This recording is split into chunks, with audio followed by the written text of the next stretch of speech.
एक बार देवी पार्वती उदास बैठी थी। उनकी दासी ने उनसे पूछा, क्या बात है देवी पार्वती, आप उदास क्यों हैं? क्या करूं, भोलेनाथ के पास तो मेरे लिए समय ही नहीं है कि कुछ देर मेरे साथ बैठकर वार्तालाप करें। मैं किससे बातें करूं, कोई भी तो नहीं है। आओ देवी पार्वती, ये गीली मिट्टी से कोई मूर्ति बनाते हैं, कुछ देर आपका मन भी बहल जाएगा। देवी पार्वती मिट्टी से मूर्ति बनाने लगी। उनकी मन इच्छा से उन्होंने मिट्टी से एक छोटा बालक बना लिया। देवी पार्वती, ये छोटे से बालक की तो आपने अति सुंदर मूर्ति बनाई है। लगता है मानो ये बालक अभी बोल पड़ेगा। यदि मैं इस बालक के पुतले में जान डाल दूं, हाँ यही ठीक रहेगा।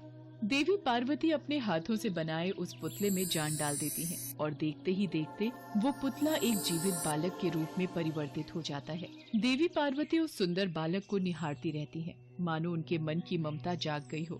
प्रणाम माता जी।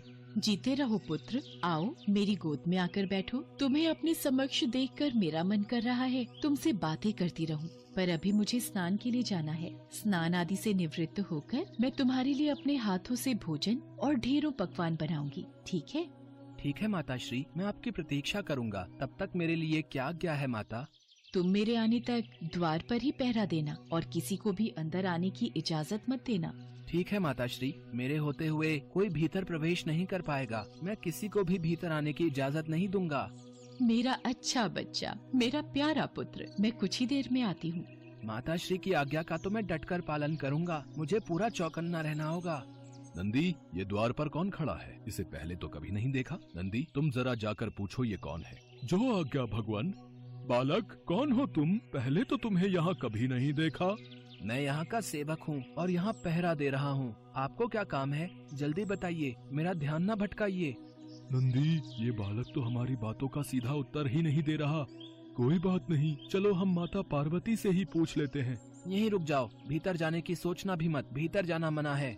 तुम मना करोगे हमें? हटो सामने से। हिम्मत है तो हटाकर दिखाओ। कौन हो तुम धूर्त बालक जो इस तरह से बात कर रहे हो? नंदी, भृंगी, तुम दोनों रहने दो। हम स्वयं ही भीतर जाकर देवी पार्वती से पूछते हैं। ये कौन बालक हमारे द्वार पर हमारा रास्ता रोक कर खड़ा है? रुकिए, आपको भी भीतर जाने की अनुमति नहीं है। मेरी माता श्री का आदेश है कि कोई भी भीतर न जाने पाए, और जब तक वो नहीं कहती मैं किसी को भी इस महल के भीतर नहीं जाने दूंगा। बालक, हमें क्रोध मत दिलाओ। हमारे सामने से हट जाओ, वरना हमारे क्रोध को तुम नहीं जानते हो। और आप मुझे नहीं जानते। मेरे होते हुए इस द्वार को कोई नहीं लांघ सकता। तो फिर आज हमारे हाथों तेरा वध होगा। ले बचा अपने आप को हमारे इस वार से। अच्छा, तो आप युद्ध करना चाहते हैं तो ये भी हो जाए। भगवान शिव और उस नन्हे बालक के बीच युद्ध छिड़ जाता है। उस बालक की शक्तियों को देख भगवान शिव भी हैरान रह जाते हैं।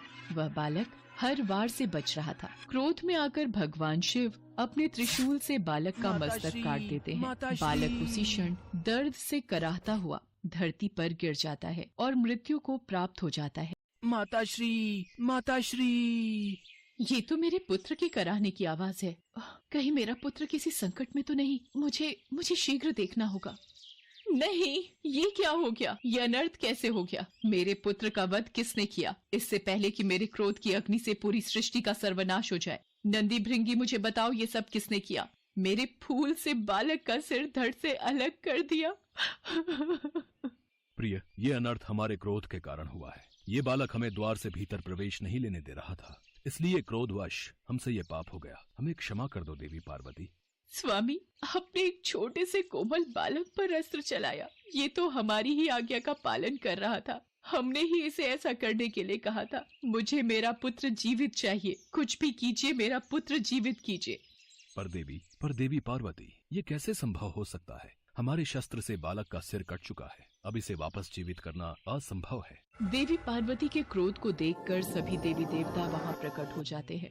भोलेनाथ, इसका एक ही उपाय है। यदि इस बालक के धड़ पर किसी और का सिर लगा दिया जाए तो ये बालक जीवित हो सकता है। ब्रह्मा जी ठीक कह रहे हैं। भोलेनाथ, इस बालक के धड़ पर किसी और का मस्तक लगाकर जीवित किया जा सकता है। इस कार्य को जितना शीघ्र हो उतना ही शीघ्र कीजिए। देर न कीजिए भोलेनाथ। ठीक है, जैसा आप सब देवी देवता परामर्श दे रहे हैं, मैं वैसा ही करूँगा।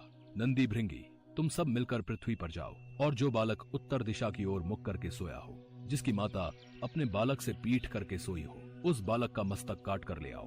जो आज्ञा भोलेनाथ। हम अभी पृथ्वी पर जाते हैं और किसी ऐसे बालक का मस्तक काट कर लेके आते हैं भगवान भोलेनाथ की आज्ञा पाकर सभी गण पृथ्वी पर जाते हैं, पर उन्हें कोई भी माता अपने बालक की पीठ करके सोई हुई नहीं मिलती है। न ही किसी बालक का मुख उत्तर दिशा में होता है। वो लगातार चलते रहते हैं। एक जगह पर एक हथिनी अपने बालक से पीठ करके सोई हुई होती है और उस हथिनी के बच्चे का मुख उत्तर दिशा में होता है।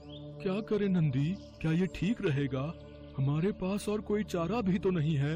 इस बालक के सिवा कोई और ऐसा बालक दिखाई ही नहीं दे रहा और हमें समय पर पहुंचना है। भोलेनाथ हमारी प्रतीक्षा में होंगे। ये तुम किसका मस्तक ले आए? एक हाथी का? भोलेनाथ, पहले ही बहुत समय गुजर चुका है। अब आपके पास यही उपाय है। आप इस हाथी का ही सिर उस बालक के धड़ से जोड़ दीजिए। भगवान भोलेनाथ बालक के धड़ से मस्तक जोड़ देते हैं। बालक जीवित हो जाता है और उठकर बैठ जाता है। मेरा बच्चा, मेरा पुत्र जीवित हो गया। माता श्री, मुझे आपके हाथों के बने स्वादिष्ट पकवान खाने हैं। बहुत भूख लगी है। आओ पुत्र गणेश, इधर आओ। आज से तुम गणेश नाम से पूजे जाओगे। सभी देवी देवता भगवान गणेश को अपना अपना आशीर्वाद देते हैं।